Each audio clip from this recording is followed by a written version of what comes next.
Hello friends, आशा करता हूँ आप सभी अच्छे होंगे। और आज जो है वो लेक्चर है इंडो यूएस रिलेशन का। हम इस बारे में डिस्कस करेंगे और इसके सभी पॉइंट्स मैं आपके साथ कवर आउट करूँगा। ओके, तो समय ज़्यादा ना लेते हुए, क्योंकि ये वीडियो लंबा रहने वाला है, तो इसमें सारे ही पॉइंट ऑफ व्यूज़ जो हैं इंडिया और यूएस रिलेशंस के वो हम कवर करेंगे। और मैक्सिमम अगर कहीं कुछ बच जाता है तो I will discuss in further lecture. Okay, और ये लेक्चर आई होप थोड़ा लेट है, बट यस कि कोई भी चीज़ छूटने नहीं वाली है आपकी। तो स्टार्ट करते हैं। तो क्या हम डिस्कस करने वाले हैं आज वो देख लेते हैं फ्रेंड्स। तो हम डिस्कस करने वाले हैं points to discuss, like first is basic info of past, right, कि और देन एनपीटी और सीटीबीटी जो ट्रीटीज़ हैं, Indo US civil nuclear deal है, इसके बाद क्रिटिकल एनालिसिस है, ट्रांस पैसिफिक पार्टनरशिप एग्रीमेंट है, इंडिया न्यूक्लियर डॉक्ट्राइन है, ठीक है। और प्रेजेंट पर्सपेक्टिव अभी क्या चीज़ें चल रही हैं, ट्रेड टाइज क्या है इसमें, डिफेंस टाइज क्या है, और इसके अलावा जो वे फॉरवर्ड क्या क्या होना चाहिए वो भी फ्रेंड्स हम देखेंगे। तो स्टार्ट करते हैं। Basic info of past. So in this, जैसा कि आप सबको पता है कि हमारे यहाँ वर्ल्ड वॉर्स हुई थी, फर्स्ट और सेकंड, और आफ्टर सेकंड वर्ल्ड वॉर जो है वो कोल्ड वॉर स्टार्ट हो यूएसए, राइट, इन दोनों के बीच में था। तो एक तरफ जो है वो आप कैपिटलिस्ट आइडियोलॉजी देख सकते हैं और एक तरफ जो कम्युनिस्ट आइडियोलॉजी, ठीक है। तो दोनों ही अपनी अपनी जो है ताकतें आजमा रहे थे कि कौन किससे बेहतर है, राइट। तो इस बीच जो है एक डाउनफॉल आता है यूएसएसआर के अंदर, और वो डिसइंटीग्रेशन होता है उसका। जो भी उसके अंदर कंट्रीज़ जुड़ी थी पहले से, वो सारी कंट्रीज़ अलग होना चालू होती हैं, और 1991 में जो है वो सारी कंट्रीज़ अलग हो जाती हैं यूएसएसआर से। और मेनली जो है उसमें जो बड़ी कंट्रीज़ होती है, राइट, कंट्री थी रशिया, वो रह जाती है। उसके बाद हम देखते हैं कि जब ये कोल्ड वॉर ख़त्म हुई तो कुछ स्कॉलर्स का ये कहना होता है कि अब जो वर्ल्ड होगा वो बहुत ज़्यादा जो है कैओटिक रहेगा, ठीक है, प्रॉब्लम से घिरा हुआ रहेगा, जैसा कि जो पहले नहीं था, राइट, कि काफ़ी ज़्यादा वायलेंस हो सकते हैं, ठीक है। लेकिन हमने ये भी देखा कि जो वर्ल्ड वॉर थी उस समय जो है वो पूरी पावर जो है वो, या कह सकते हैं कि जो वॉर है वो सिर्फ और सिर्फ आर्म्स के थ्रू लड़ी जाती थी, राइट, या डिफेंस इक्विपमेंट्स जो होते थे। लेकिन कोल्ड वॉर के समय हमने देखा कि ये सारी चीज़ें, अगर आप एनसीईआरटी पढ़े होंगे तो आपको ये पता चला होगा कि कई सारे जो डेवलपमेंट्स हैं उसके थ्रू भी जो है एक आप बता सकते हैं कि हाँ मैं उससे बेहतर हूँ करके, जो कि यूएसए और रशिया दोनों एक दूसरे को बता रहे थे। जैसे कि स्पेस का उन्होंने, मतलब स्पेस में जितने भी डेवलपमेंट्स थे वो करे, दोनों कंट्रीज़ ने एक दूसरे से बेहतर बताने के लिए खुद को। उसके अलावा फिर आप देख सकते हैं कि जो न्यूक्लियर वॉरहेड्स हैं उनका जो है मतलब एनरिचमेंट करा उन्होंने, ठीक है, ये सारी चीज़ें करी। और इसके बाद आप देख सकते हैं कि ये सारी चीज़ें जो है अल्टीमेटली स्कॉलर्स इन्हें ये बोलते हैं कि आगे और भी ज़्यादा ख़तरनाक होगा, क्योंकि सभी को पता है कि ऐसी ऐसी अभी कंट्रीज़ हैं अपने वर्ल्ड में जिनके पास जो है न्यूक्लियर पावर्स हैं, जो कि काफ़ी ज़्यादा जो है वायलेंस को बढ़ावा देगी, ठीक है, और एक प्रकार से डेटरेंस क्रिएट करेगी उन कंट्रीज़ के लिए जो कि जिनके पास में न्यूक्लियर पावर नहीं है, लेकिन उनके जो नेबरिंग नेशन है उनके पास में न्यूक्लियर पावर है। देयर आफ्टर हम देखते हैं, थोड़ा सा मैप देख लेते हैं, ठीक है, स्टार्टिंग में देखना चाहिए था, बट इंडिया आप देख सकते हैं, right, as you all know, और there is the America, right. तो ये दोनों चीज़ें, मतलब आप देख सकते हैं कि इन दोनों का जो है काफ़ी दूर की कंट्रीज़ हैं। तो रिलेशंस अगर आप देख सकते हैं तो ये जो है डेवलप्ड कंट्री ठीक है। और यहाँ पे डेवलपिंग कंट्रीज़ आप देख सकते हैं आसपास इसके, और India as a developing country जो है, डेवलप्ड कंट्री के अगर साथ में रिलेशन बनाता है तो काफ़ी ज़्यादा इंडिया के लिए बेहतर है। अगर कोई चाइना जैसी कंट्री जो कि काफ़ी बिग इकोनॉमी है, राइट, तो वो उससे अगर बचने के लिए कभी कोई हेल्प जो ज़रूरत पड़ती है तो यूएसए के साथ रिलेशन होना काफ़ी अच्छा माना जाता है, राइट। आगे हम चलते हैं तो हम देखते हैं कि जो इश्यू ऑफ न्यूक्लियर प्रोलिफरेशन है, राइट, तो इसमें क्या हो रहा है कि यहाँ पे हम अब इस डिस्कस कर रहे हैं कि यूएस के स्टार्टिंग जो फेज़ था, जैसे जैसे यूएस का और इंडिया का रिलेशन बनते गए, हम वो चीज़ें देखेंगे कि स्टार्टिंग में हुआ था in issue of nuclear proliferation. तो India decision not to suspend terminate its nuclear program was a major irritant in the Indo US relation, right. ये जो है कि इंडिया और यूएस के रिलेशन नहीं थे, ठीक है। यूएसएसआर जब तक पिक्चर में था, जब तक फ्रेंडशिप ट्रीटी हमारी यूएसएसआर से साइन थी, राइट, अगर कुछ होता है जैसे कि 1971 की वॉर में भी यूएसएसआर ने हमारी हेल्प करी, जबकि जो अपोजिट साइड जो है वो यूएस खड़ा हुआ था उस समय, ठीक है। तो ये सारी हमें चीज़ें उस समय भी देखने मिली, तो जिसके चलते उसके बाद में जो है इंडिया ने न्यूक्लियर के टेस्ट किए, जिसके चलते जो है इंडिया और यूएस के जो रिलेशंस थे वो काफ़ी ज़्यादा जो है अच्छे नहीं थे उस समय। इसके बाद इंडिया जो है वो ये चाहता तो है कि वो सीटीबीटी और एनपीटी साइन करे, लेकिन उसकी कंडीशन है कि ये सारे ही जो कंट्रीज़ हैं उनके ऊपर अप्लीकेबल हो, ना कि इंडिया के ऊपर, ठीक है, या फिर जिसने साइन करी है उन कंट्रीज़ के ऊपर। तो सभी के ऊपर जो है ये ट्रीटीज़ जो है बराबर अप्लीकेबल होना चाहिए। राइट, जितनी भी कंट्रीज़ हैं, लाइक नॉर्थ कोरिया आप देख सकते हैं कि काफ़ी ज़्यादा जो है आक्रोश में रहता है, तो वो भी जो है, या ईरान हो गया जो कि ऑलरेडी ब्लैक लिस्टेड कंट्री हैं, राइट। तो ये जो है इन्हें इस दायरे में लाना चाहिए, इनसे भी ट्रीटी साइन कराना चाहिए। पाकिस्तान हो गया, चाइना हो गया, और तब इंडिया भी जो है वो इस ट्रीटी को मानेगा और साइन करने के लिए तैयार है, राइट, इंडिया का ये कहना है। इसके बाद हम देखते हैं कि थोड़ा सा ब्रीफ डिस्कशन देख लेते हैं। सीटीबीटी क्या है, तो comprehensive nuclear test ban treaty है, जो कि मल्टीलेटरल ट्रीटी है। मींस मल्टीलेटरल ट्रीटी को आप अगर जिसे नहीं पता है तो ये बता दूं मैं कि मल्टीलेटरल ट्रीटी का मतलब ये है कि कई सारी कंट्रीज़ जो हैं मिल के आती हैं और ट्रीटी साइन करती हैं, ठीक है। और बायलेटरल ट्रीटी का मतलब ये है कि दो कंट्रीज़ होंगी उसमें, और वही दो कंट्रीज़ जो हैं हो सकता है बाइंडिंग नेचर भी हो और ना भी हो, तो वो डिसाइडेड होता है अकॉर्डिंग टू एग्रीमेंट और अकॉर्डिंग टू ट्रीटी, राइट। तो ये सारी चीज़ें इस सीटीबीटी के अंदर क्या है कि जितने भी न्यूक्लियर टेस्ट हैं उन सभी को बैन करना होगा। आगे कोई कंट्री न्यूक्लियर के टेस्ट नहीं करेगी, ठीक है, अगर जिसने भी सीटीबीटी अगर करा है साइन। और इसके अलावा जो बहुत सिविलियन और मिलिट्री पर्पसेस के लिए ही जो है वो नहीं होगा इन्वॉल्वमेंट में। इसके अलावा 10 सितंबर 1996 को ये जो है सीटीबीटी पिक्चर में आया। उसके अलावा 185 कंट्रीज़ हैं सीटीबीटी के अंदर में। फिर उसके बाद आप ये देख सकते हैं कि NPT, right, non proliferation treaty, right, है ना। तो इसमें क्या होता है कि ये एक लैंडमार्क इंटरनेशनल ट्रीटी है, जहाँ पे जिसका ऑब्जेक्टिव है कि न्यूक्लियर वेपन्स जो हैं उन्हें जो है रोका जाए फैलने से, ठीक है। उसकी जो टेक्नोलॉजी है, वेपन की टेक्नोलॉजी जो है, न्यूक्लियर जो वेपन होते हैं उनकी जो टेक्नोलॉजी है वो एक से दूसरी कंट्री तक नहीं जाए, राइट, जिससे कि मास डिस्ट्रक्शन हो सकता है, काफ़ी ज़्यादा बर्बादी हो सकती है अगर इन वेपन्स का यूज़ किया गया तो, ठीक है।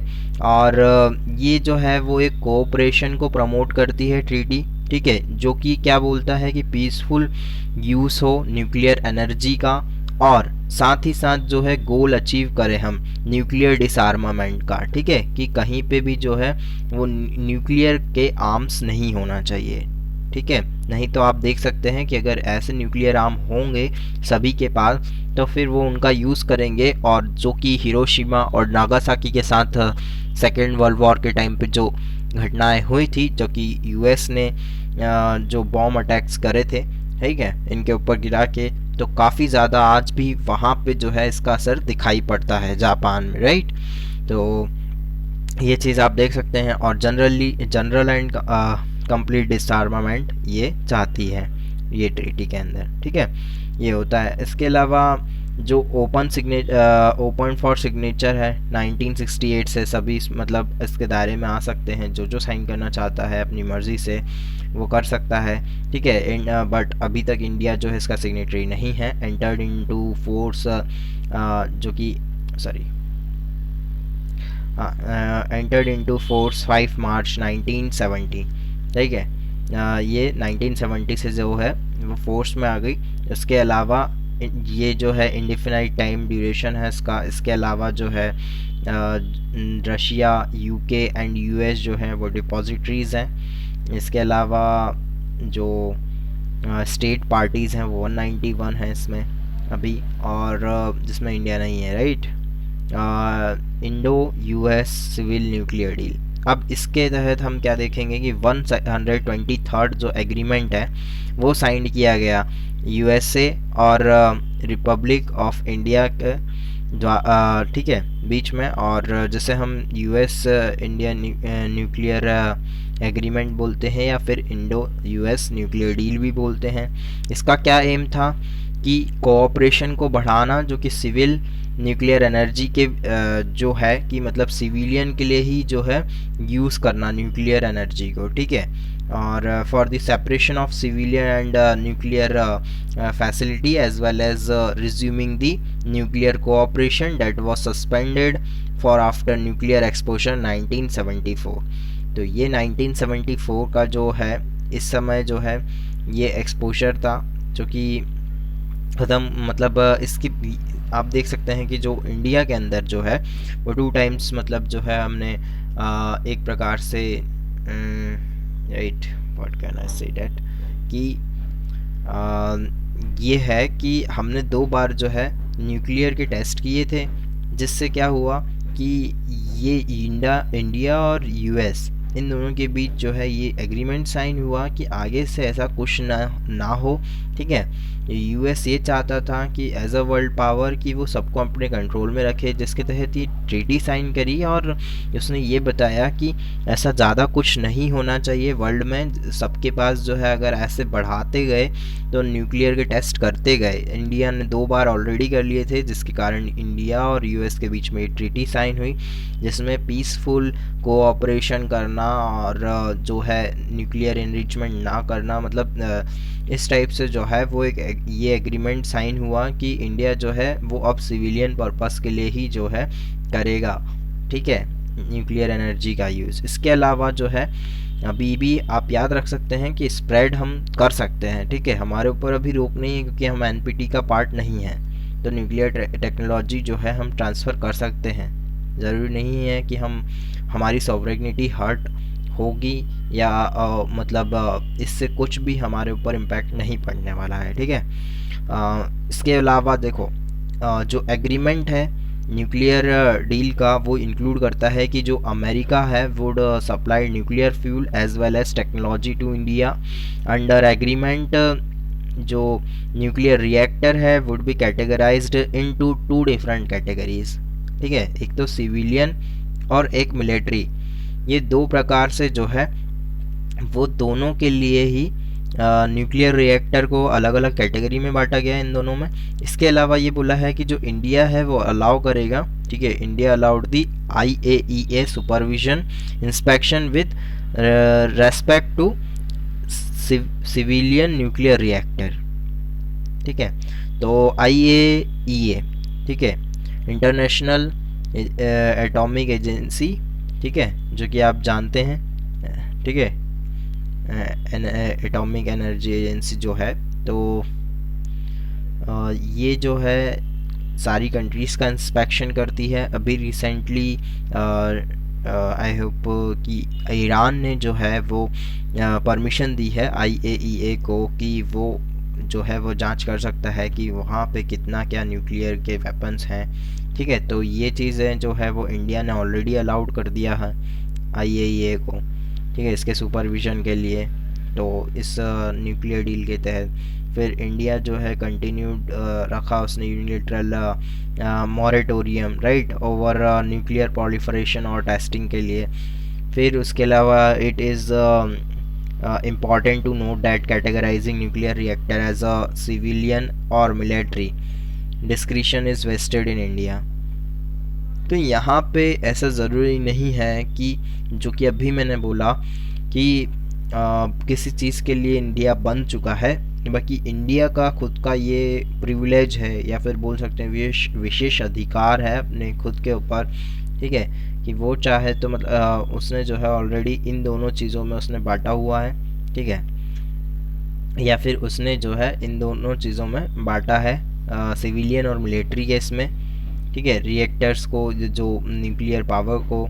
तो ये चीज़ें हुई और इसके अलावा इंडिया ने जो है शो करा है अपनी विलिंगनेस यूएस के साथ में, जो कि फिसल मटेरियल कट ऑफ ट्रीटी के तहत एक मल्टीलेटरल है ट्रीटी, जिसमें क्या बोला जाता है कि जो इंटरनेशनल एग्रीमेंट है ये, तो ये प्रोहिबिट करता है प्रोडक्शन को, जो कि दो मेन कंपोनेंट्स हैं न्यूक्लियर वेपन्स के, एक तो हाईली एनरिच्ड यूरेनियम और प्लूटोनियम।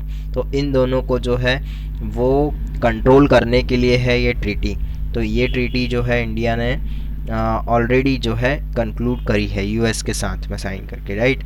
फिर India will refrain from transfer enrichment and reprocessing technology to the states not the member of NSG.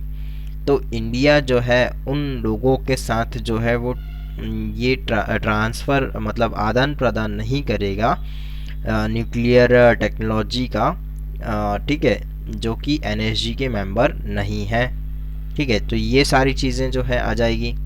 फिर इसके अलावा ये तो सारा एग्रीमेंट का पार्ट हो गया इंडो न्यूक्लियर डील का। इसके अलावा इसके क्रिटिकल एनालिसिस क्या है बोलते हैं कि दोनों ही कंट्री जो है इस एग्रीमेंट को साइन करने के तहत जो है एक दूसरे में अपना फेथ स्थापित करती हैं, एक दूसरे को भरोसा दिलाती हैं कि वो किसी मानवता के विरुद्ध नहीं जाएंगी, एक पीसफुल मैनर में काम करेंगी।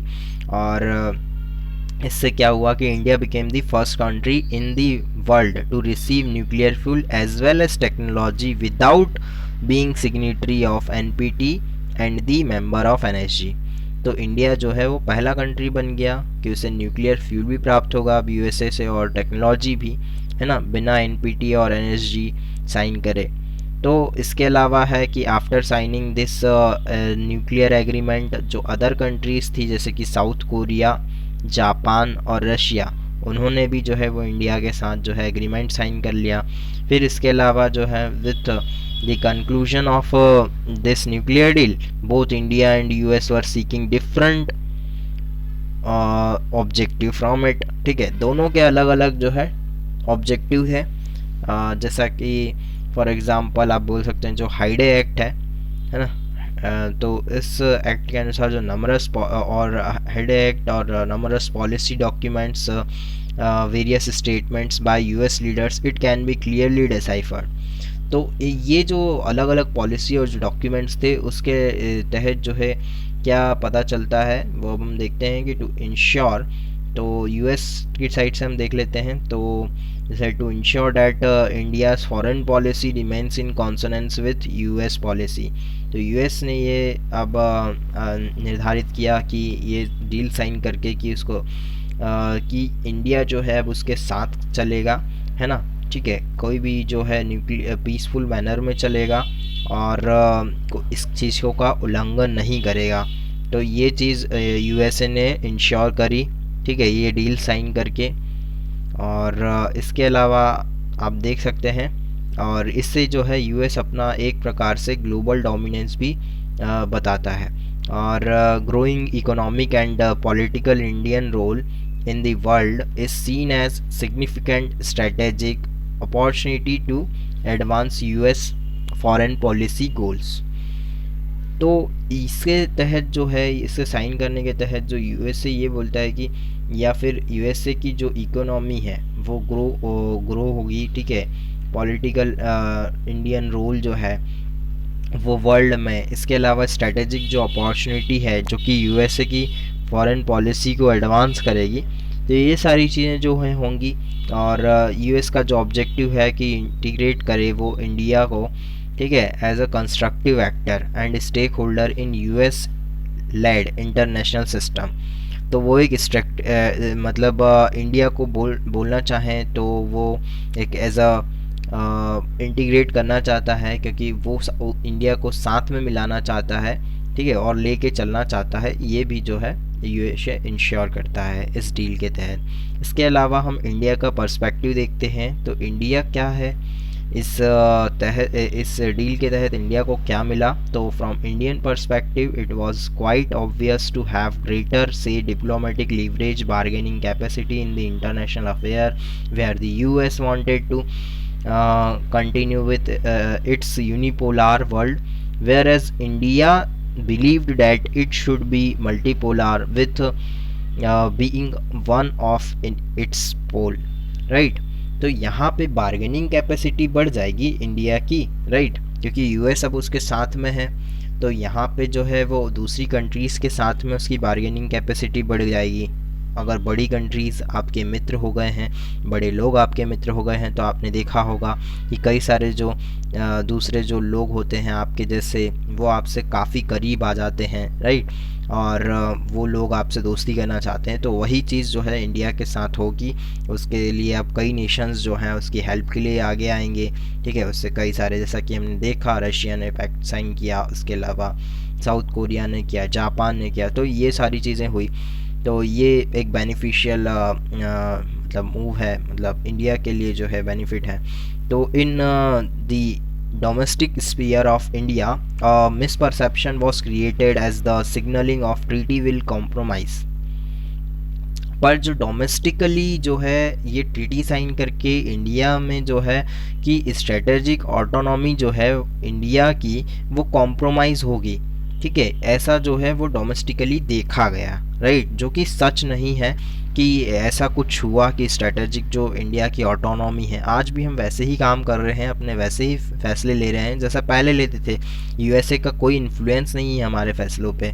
तो ये चीज़ें जो है गलत जो है एक परसेप्शन ले लिया था डोमेस्टिकली, जो कि राइट नहीं है। और पाइवोट एशिया, ठीक है, तो पाइवोट एशिया यहाँ पे ये जो एक पॉलिसी है वो बराक ओबामा जब एडमिनिस्ट्रेशन में थे, जब यूएस के प्रेसिडेंट थे, उस समय ये पाइवोट एशिया की पॉलिसी आई, जो कि ईस्ट एशियन फॉरेन पॉलिसी है, जो कि ईस्ट के जितने भी जो ईस्ट एशियन में जो नेशंस हैं उनकी तरफ जो है एक रुख करती हुई पॉलिसी है। कि इसके अंदर जो है अमेरिका जो है वो ये चाहता है कि 60% of its troops in the Asia Pacific region वो डिप्लॉय करे, ठीक है। तो वहाँ पे वो है अपने ट्रूप्स रखना चाहता है, क्योंकि वो एक बताना चाहता है वर्ल्ड को कि वो एक ग्लोबल पावर है और उसका ग्लोबल प्रेजेंस है, जिसके तहत वो ये चाहता है कि वो वर्ल्ड में जो है हर जगह प्रेजेंट रहे, ठीक है, चीज़ों को दिखाने के लिए कि वो एक ग्लोबल पावर है। US has describe India as one of the most important allied of 21st century, ठीक है। इसके अलावा जो है it will implement more and more economic agreements to operationalise to regional integrated organisations, ठीक है। तो इसके अलावा भी वो क्या करना चाहता है कि जो रीजनल इंटीग्रेटेड जो ऑर्गेनाइजेशंस हैं उनके साथ कई सारे जो इकोनॉमिक एग्रीमेंट्स हैं वो साइन करना चाहता है, जैसे कि ट्रांस पैसिफिक पार्टनरशिप है, ठीक है।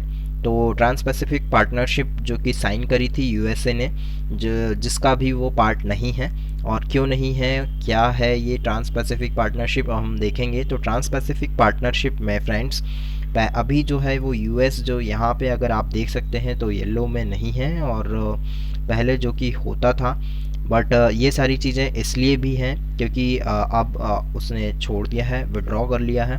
तो अभी जो कंट्रीज़ हैं जैसे जापान, वियतनाम, सिंगापुर, राइट, और Brunei, Malaysia, Australia, New Zealand, right, उसके अलावा चिली, पेरू, मैक्सिको, कनाडा, तो ये सारी जो कंट्रीज़ हैं वो आ जाती हैं इसमें। तो टोटल 11 कंट्रीज़ हैं, पहले 12 कंट्रीज़ थी, यूएसए को मिला के after withdrawal of USA 11 countries remained in this, and यहाँ पे जो है ये ट्रेड एग्रीमेंट है जहाँ पे जो है अलग अलग कंट्रीज़ जो है एक प्लेटफॉर्म पे आके जो है मतलब आपस में जो है वो ट्रेड कर सकते हैं, ठीक है, और फ्री ट्रेड कर सकते हैं जहाँ पे कोई ट्रेड बैरियर नहीं होगा, ठीक है। 5 अक्टूबर 2015 से स्टार्ट हुई, 2016 में जो है ये साइन हुई थी, ठीक है। लोकेशन जो है इसका हेडक्वार्टर जो भी है वो न्यूजीलैंड में ऑकलैंड में आप देख सकते हैं, मतलब जहाँ पे ये ट्रीटी साइन हुई थी, एग्रीमेंट साइन हुआ था, वो जगह का नाम है और कुछ नहीं, राइट। इसके अलावा नॉट इन अभी जो है इफेक्टिव इन फोर्स नहीं है, बट यस इसके जो है जो मेंबर नेशंस हैं वो फ्री ट्रेड एग्रीमेंट करते हैं। तो ये यहाँ हम जानेंगे कि इंडिया पर्सपेक्टिव ऑन टीपीपी क्या है, ठीक है। उसके बाद हम देखेंगे कि अमेरिका का क्या है, ठीक है। तो पहले हम इंडिया का देख लेते हैं। तो इंडिया का ये कहना है कि अगर वो ये ट्रीटी साइन करेगा, ये मैं आपको नोट्स के तहत भेज दूंगा फ्रेंड्स, तो इसकी कोई प्रॉब्लम नहीं होगी। और यही चीज़ है कि नोट्स के तहत आपको सारी चीज़ें मिल जाएंगी। तो मैंने ऑलरेडी इसमें दिया हुआ है, तो मैं इन शॉर्ट चलता हूँ। तो यहाँ पे इंडिया ये बोलता है कि अगर वो ये ट्रीटी साइन कर लेगा तो यहाँ पे क्या है कि इंडिविजुअल ही उसका इतना ट्रेड है इन कंट्रीज़ के साथ में, जो कंट्री ऑलरेडी आप देख रहे हो कि आपने यहाँ पे देखी है कि जो जापान, ठीक है, Vietnam, Singapore, Brunei, Australia, already in सब के साथ जो है वो ट्रेड करता है इंडिया, ठीक है, और कनाडा वगैरह के साथ। तो फिर भी जो है ऑलरेडी यहाँ पे आप कई सारी कंट्रीज़ के साथ देख सकते हैं कि ट्रेड डेफिसिट है। अगर वो फ्री ट्रेड एग्रीमेंट में आ गया इंडिया, तो फिर काफ़ी ज़्यादा ट्रेड डेफिसिट हो जाएगा और कंट्री को लॉस होगा, जिसके तहत वो नहीं आता, ठीक है। अंदर फिर देख सकते हैं कि फिर टीटीपी के जो लेबर स्टैंडर्ड्स हैं या जो इन्वायरमेंट है यहाँ पे उसका जो स्टैंडर्ड है, तो वो अलग अलग प्रकार का है, जिसको इंडिया को मैच करना ज़रूरी है। अभी इंडिया में इतनी अच्छी कंडीशन नहीं है कि वो वर्ल्ड या जो उसके प्रोडक्ट्स की वो वर्ल्ड लेवल पे जो है अपना प्रोडक्ट जो है कॉम्पीट कर पाए। तो वो भी ज़रूरी है कि अगर वैसा उसे प्रोडक्ट बनाना चाहिए, तभी वो जो है एक प्रकार से सक्सेस होगा मार्केट में, और अपने ट्रेड डेफिसिट में ना जाते हुए वो ट्रेड सरप्लस में रहेगा। तो ये चीज़ भी कहीं ना कहीं जो है मैटर करती है। तो इन दी प्रेजेंट कॉन्टेक्स्ट इसलिए जो है इंडिया ने जो है डिक्लाइन कर दिया इसे ज्वाइन करने से, ठीक है। अब हम देखते हैं कि अमेरिका का क्या कॉन्सेप्ट रहा है कि मतलब पहले तो अमेरिका ने ज्वाइन कर लिया, ठीक है, तो वो था 2016 में, बट उसके बाद ही 2017 में इसने विड्रॉ भी कर लिया और ये शिफ्ट हो गया किसकी तरफ, इंडिविजुअल अलाइज की तरफ। पर हम देखते हैं कि क्यों जो है ज्वाइन करा जब इसे छोड़ना ही था। तो यूएसए ने ऑलरेडी जो है ट्राई किया था कि वो ट्रेड डील्स करेगा, मतलब कर रहा था ऑलरेडी कि इंडिविजुअल ट्रेड अलाइज कर रहा था, राइट। लेकिन जो है वो काफ़ी स्लो चल रही थी, ठीक है, चीज़ें, क्योंकि आप देख सकते हैं कि काफ़ी एक लॉन्ग डिस्टेंस हो जाता है इंडिया टू यूएस, काफ़ी दूर है कंट्रीज़ जो है एशिया और अमेरिकन कॉन्टिनेंट। तो ये सारी चीज़ें बहुत आराम से चल रही हैं, तो इसलिए इंडिया थी, तो जिस कारण से इन्होंने सोचा अमेरिका वालों ने कि हमें क्यों ना मल्टीलेटरल एग्रीमेंट में जाया जाए और इसके तहत डील करी जाए, ट्रेड डील्स। तो इंडिया में जो है ये ज्वाइन करी गई फिर बराक ओबामा के टाइम, बट क्या हुआ कि उसके बाद इन्होंने जो है विड्रॉ कर लिया। क्यों कर लिया? क्योंकि डोनाल्ड ट्रंप उस समय आ गए थे, ठीक है, डोनाल्ड ट्रंप पिक्चर में आ गए। और आप जैसे कि जानते हैं कि ये यूएस प्रेसिडेंट जो है वो काफ़ी ज़्यादा जो बिज़नेस ओरिएंटेड माइंडेड थे। तो इन्होंने ये चीज़ देखी कि कई सारी जो एफटीए है, मतलब फ्री ट्रेड एग्रीमेंट जो है, अगर इन कंट्रीज़ के साथ में, जो कि जिसके ऊपर आधारित था टीपीपी, क्योंकि कई सारी डेवलपिंग कंट्रीज़ थी और डेवलप्ड नेशंस थे, तो जिससे क्या हो रहा था कि मतलब यूएसए को काफ़ी लॉस हो रहा था फ्री ट्रेड एग्रीमेंट में। मतलब कि यूएसए कई सारे के साथ जो है ट्रेड डेफिसिट में चल रहा था और बाकी जो कंट्रीज़ थी वो ट्रेड सरप्लस में आ गई थी। तो ये चीज़ें देखते हुए डोनाल्ड ट्रंप में से बाहर निकलना किया चालू, और वो बाहर निकल गए 2017 में, और जिसके तहत फिर उन्होंने बायलैटरल जो एग्रीमेंट है उसी की तरफ रुख किया वापस से उन्होंने, ठीक है, मल्टीलेटरल एग्रीमेंट के मतलब विरुद्ध हो गए। एक प्रकार से उन्होंने प्रोटेक्शनिस्ट की पॉलिसी अपनाई, जो भी यूएसए के लिए फ़ायदेमंद है बस उसी की तरफ चलेंगे, नथिंग यार दूसरी तरफ ध्यान नहीं देना है, ठीक है। ये सारी चीज़ें उनके समय में देखने के लिए मिली। ट्रम्प के एडमिनिस्ट्रेशन के टाइम पे। उसके बाद हम देखते हैं कि न्यूक्लियर डॉक्ट्राइन क्या है इंडिया की। ठीक है, ये काफ़ी मैटर करती है, और ये इसलिए भी मैटर करती है क्योंकि इंडिया और यूएस के रिलेशन काफ़ी हद तक जो है वो ख़राब हुए या फिर अच्छे हुए, तो वो काफ़ी हद तक इसके ऊपर निर्भर करते हैं न्यूक्लियर डॉक्ट्रिन पे। ठीक है, तो यहाँ हम देखते हैं कि जो सेकंड न्यूक्लियर टेस्ट है इंडिया ने कंप्लीट किया, उसके बाद उसका जो परिणाम था कि India has proposed nuclear doctrine. ठीक है, तो किसने करी थी, यहाँ पे जो नेशनल सिक्योरिटी बोर्ड को हेड करके जो मिस्टर कृष्ण स्वामी सुब्रमण्यम है, उन्होंने जो है ये एक प्रकार से कह सकते हैं हेड किया था नेशनल सिक्योरिटी बोर्ड को, और ये डॉक्ट्राइन प्रपोज करी कि जिसके तैयार किया गया, जिसमें कई सारे जो स्टेक होल्डर्स, ठीक है यहाँ पे थोड़ा सा शायद, हाँ ठीक है, ये थोड़ा स्पेलिंग मिस्टेक है, so okay, think to be very will be clear. आपको मैं पीडीएफ के समय सारी चीज़ें क्लियर करके दूंगा। एंड जो मीटिंग्स थी cabinet committee on security, the government finally issued the statement creating nuclear doctrine. तो इसमें ये जो है कई सारे फीचर्स थे इस डॉक्ट्राइन में। मेजरली आपको जानने की ज़रूरत यही है कि इंडिया ने जो है वो क्रेडिबल मिनिमम डेटरेंस का जो है, और विथ नो फर्स्ट यूज़।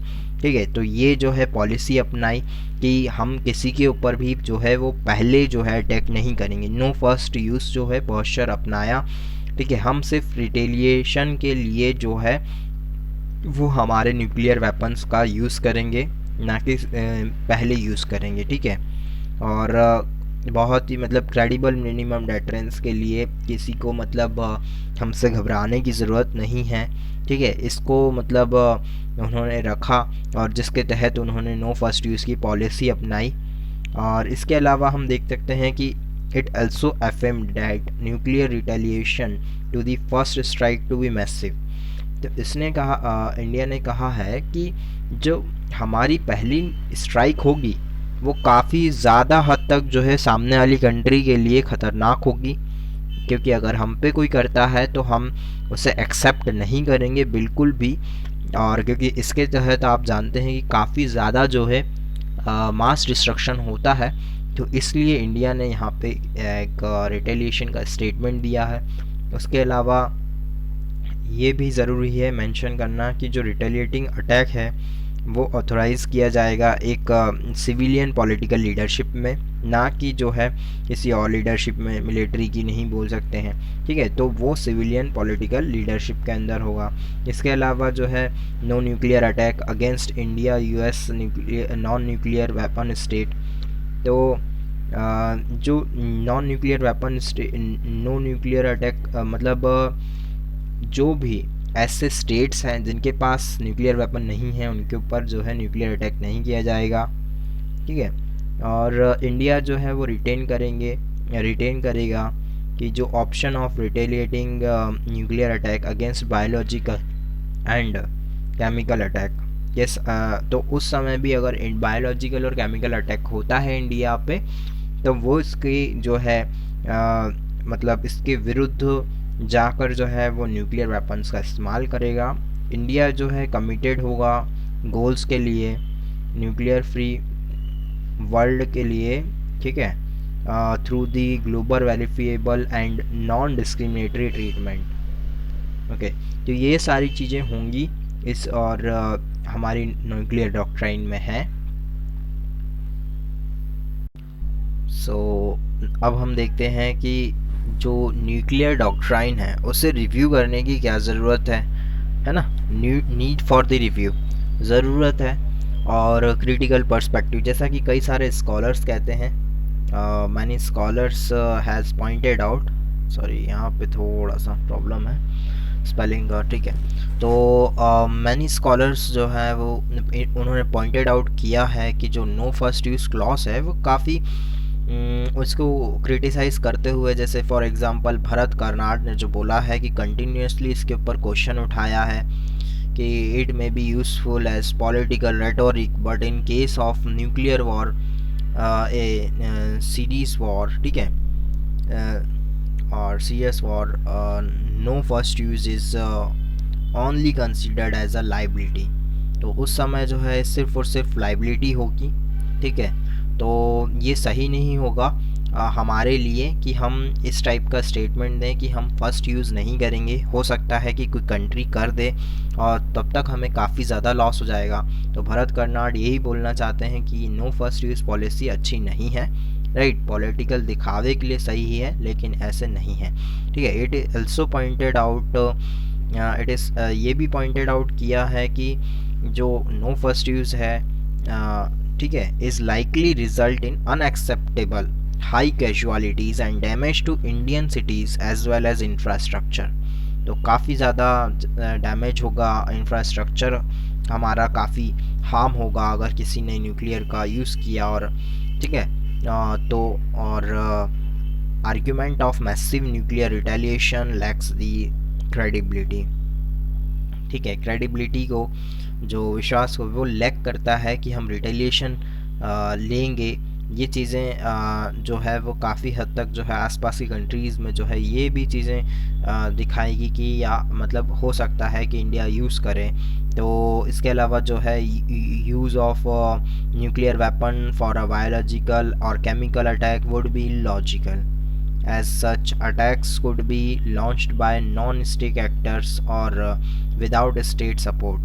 क्योंकि हो सकता है कि हम अगर इसका यूज़ करेंगे, लेकिन ये भी तो हो सकता है कि बायोलॉजिकल और केमिकल अटैक जो है वो नॉन स्टेट एक्टर के द्वारा हो, ठीक है। तो ये भी हो सकता है कि स्टेट ने नहीं किया हो, आतंकवादियों ने किया हो, ठीक है। कोई ऐसे जो टेररिस्ट जो ऑर्गेनाइजेशन होते हैं उन्होंने किया हो, तो फिर उसकी भी जवाबदारी नहीं है। तो ये स्टेटमेंट भी गलत है उनका। स्कॉलर्स का ये मानना है कि जो बायोलॉजिकल और केमिकल के खिलाफ हमने बोला है हम न्यूक्लियर अटैक करेंगे।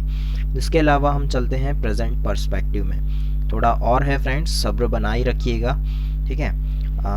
तो मैं जल्दी ही इसको कंप्लीट करता हूँ। और प्रेजेंट पर्सपेक्टिव में जो इंडिया यूएस है उसका ये है कि जब हमने जो बिल क्लिंटन हैं, मतलब जो यूएसए के प्रेसिडेंट रहे हैं, उन्होंने जो है कंटेनमेंट पॉलिसी के लिए जो है वो फेल हो गए कि इंडिया को आइसोलेट करेंगे, ठीक है। Containment policy fail to isolate India.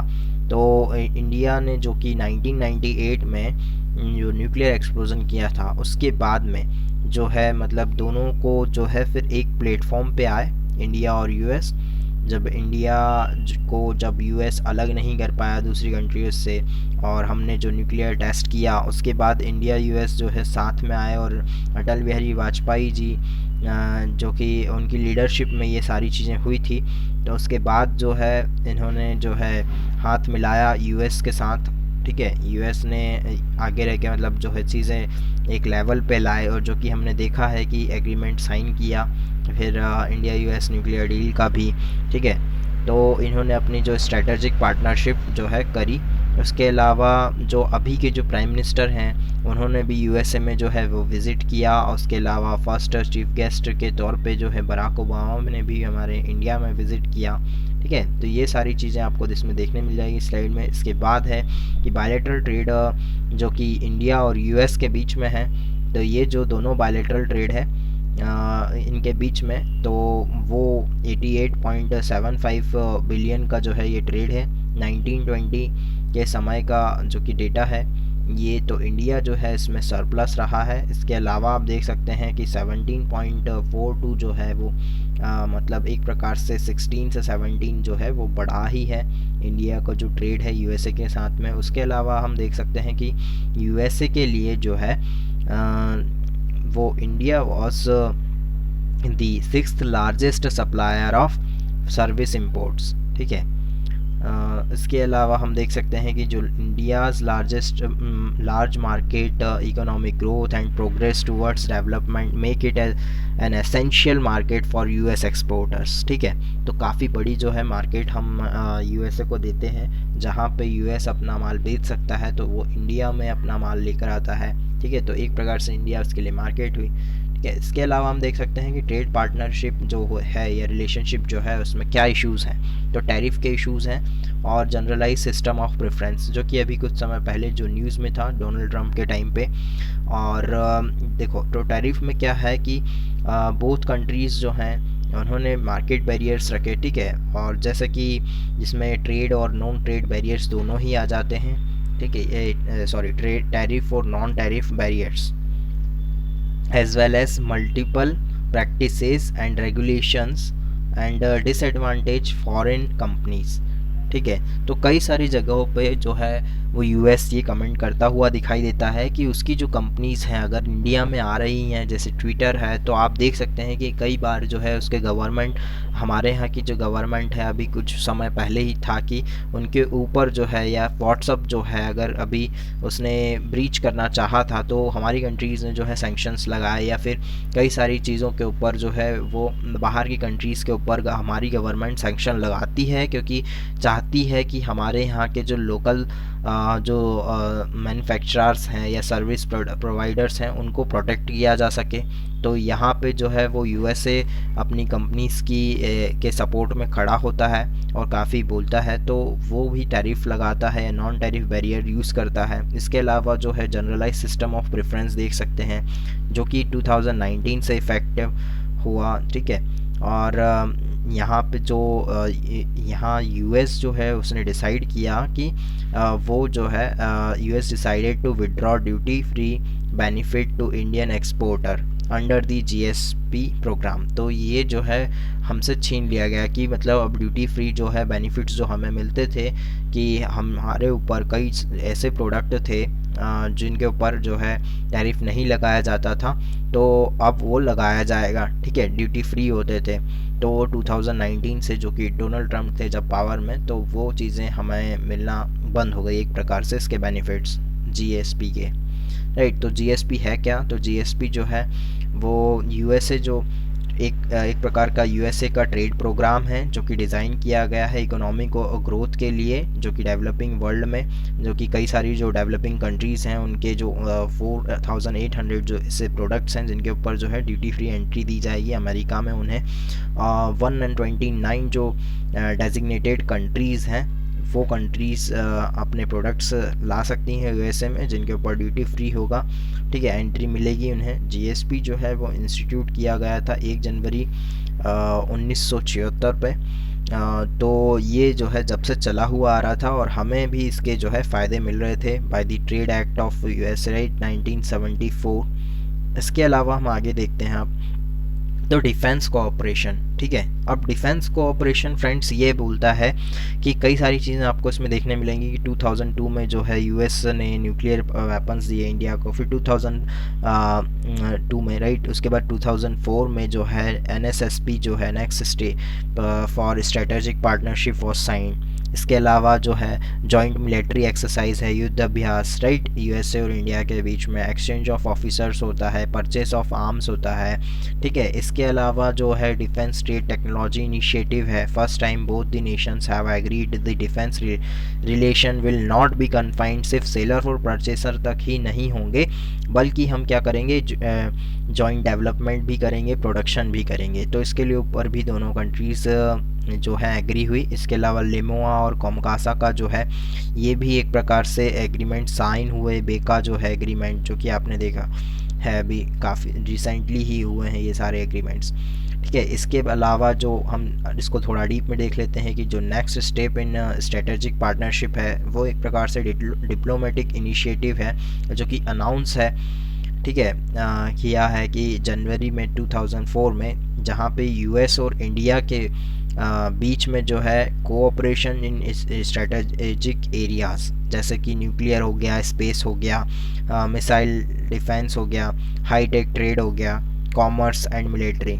तो इन एरियाज़ के बीच में जो है मतलब इंडिया और यूएस के रिलेशंस एक प्रकार से देखे जा सकते हैं, और through this the cooperation in civilian nuclear activities was increased, ठीक है। तो ये सारी चीज़ें जो हुई वो अटल बिहारी वाजपेयी के टाइम पे हुई। इसके अलावा जो है उसके बाद मनमोहन सिंह ने भी जो है काफ़ी सारी चीज़ों को मतलब प्रायोरिटी दी जो कि यूएस से रिलेटेड थी, जैसे कि अब हम देख सकते हैं कि लेमोआ जो है वो एक एग्रीमेंट जो कि साइन किया गया, ठीक है। तो यहाँ पे ये इसके फीचर्स हम देखें, ठीक है, तो लिमोआ जो है एक प्रकार से हमने अभी देखा, ये यहाँ देखा था हमने कि logistic exchange memorandum of agreement जो कि हमने साइन किया था, तो हम इसके बारे में अब देखते हैं थोड़ा सा इसके फीचर्स क्या हैं। तो अमेरिकन आर्मी को जो है वो जो है कि इंडियन मिलिट्री जो है बेस की जो है वो एक्सेस देंगे, या फिर उल्टा भी मतलब वाइस वर्सा भी जो है पॉसिबल है ना, लेमुआ के थ्रू।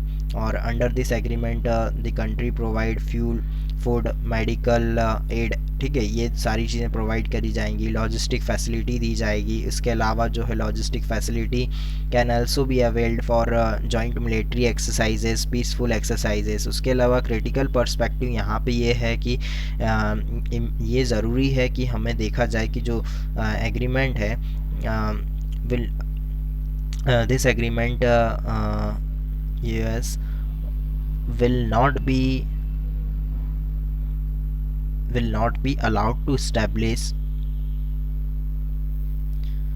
इट्स हाँ ठीक है। तो ये जो एग्रीमेंट है वो ये बोलता है कि यूएस को जो है एक प्रकार से जो है ये एग्रीमेंट ज़रूरी नहीं है, मतलब इसमें है तो कि वो मिलिट्री बेस जो है ऑफ़र करेगा, इंडिया के अंदर जो है अपनी मिलिट्री रख सकेगा। तो ये जो है वो उन्होंने पहले ही डिसाइड कर रहा है कि not a defence pact rather than it is only logistic exchange agreement, ठीक है। ये एक लॉजिस्टिक एक्सचेंज एग्रीमेंट होगा, ना कि इंडिया की अंदर जो है वो अमेरिका का बेस आके सेटअप होगा, ऐसा कुछ, ठीक है। इसके अलावा जो है स्कॉलर्स ने पॉइंटेड आउट किया है कि ये जो है वो काफ़ी ज़्यादा जो है अमेरिका को बेनिफिट देता है, ठीक है, लेकिन इंडिया को कम देता है, या US wanted to deploy its troops all over the world, ठीक है। उसके अलावा इंडिया के जो ट्रूप्स हैं वो काफ़ी ज़्यादा लिमिटेड हैं, तो इंडिया अमेरिका के लिए जो है ज़्यादा अच्छा है। इसके अलावा it might also rise trust deficit between India and China.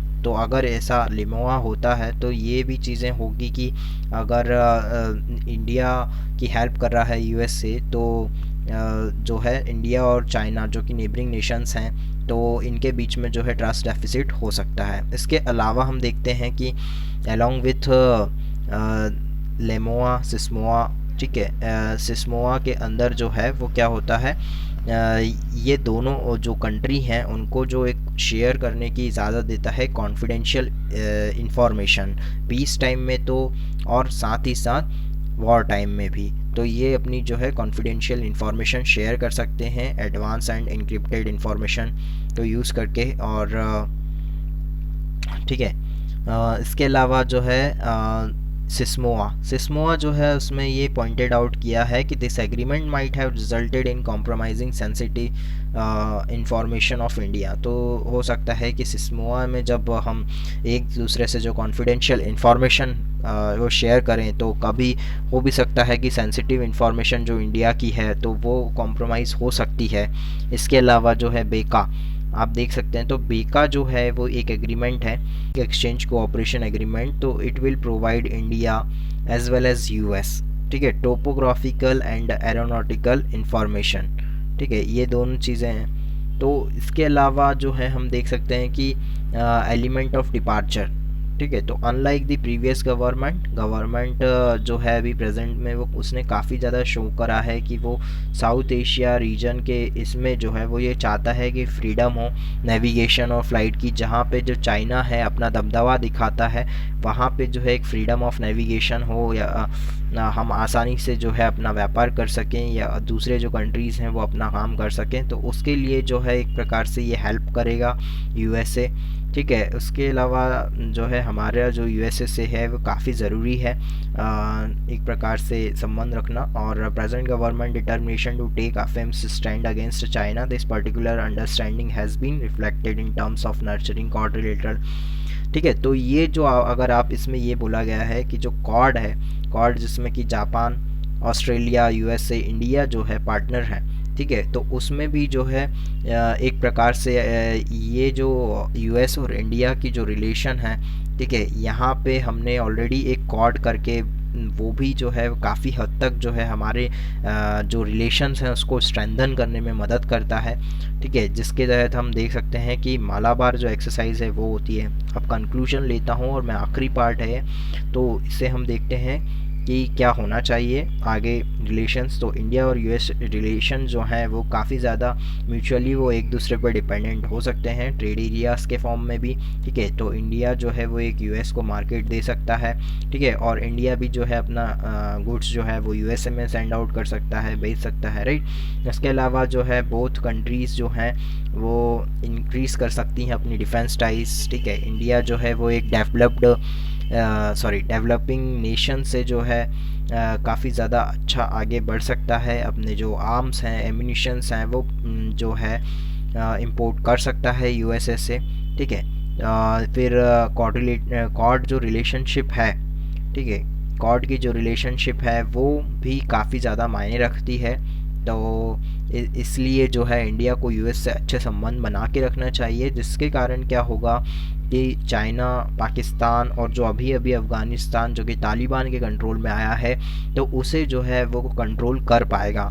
और इसके लिए जो कि ऑलरेडी मालाबार एक्सरसाइजेज होती हैं, ठीक है, क्वाड के मेंबर्स के बीच में। और फिर 2+2 डायलॉग भी जो है यूएस के साथ में, जहाँ पे फॉरेन अफेयर्स मिनिस्ट्री जो होती हैं और डिफेंस मिनिस्ट्री वो मिलती हैं जाके। तो ये हमारे लिए काफ़ी ज़रूरी है कि इंडिया और पैसिफिक रीजन में जो है वो शांति बनी रहे, और इंडिया में कई सारे अलग अलग डेवलपमेंट्स हों, हम टेक्नोलॉजी नई नई एक्वायर कर पाएँ, ठीक है, तो यूएसए की हेल्प से। तो ये सारी चीज़ें हमें देखने मिल सकती हैं इन फ्यूचर, और जिसके लिए जो है इंडिया का यूएस के साथ रिलेशन होना ज़रूरी है। तो फ्रेंड्स, तो इतना ही अभी के लिए। तो हम फिर मिलेंगे नेक्स्ट लेक्चर में, और इसका पीडीएफ होगा वो आपको टेलीग्राम चैनल पे मिल जाएगा, जिसका लिंक मैं आपको डिस्क्रिप्शन बॉक्स में दे दूंगा। वहाँ से आप मुझे टेलीग्राम चैनल पे मेरे ज्वाइन कर सकते हैं, और आगे मेरे साथ बने रहने के लिए सब्सक्राइब करें और लाइक करें अगर अच्छा लगता है तो। और प्लीज़ अगर कोई क्वेश्चंस हों तो बिल्कुल पूछें, आप ही लोगों के लिए है ये चैनल। सो आप जो चाहे आप यूपीएससी से रिलेटेड आप पूछ सकते हैं मुझसे, जो भी आपकी क्वेरीज़ हैं। And thank you friends.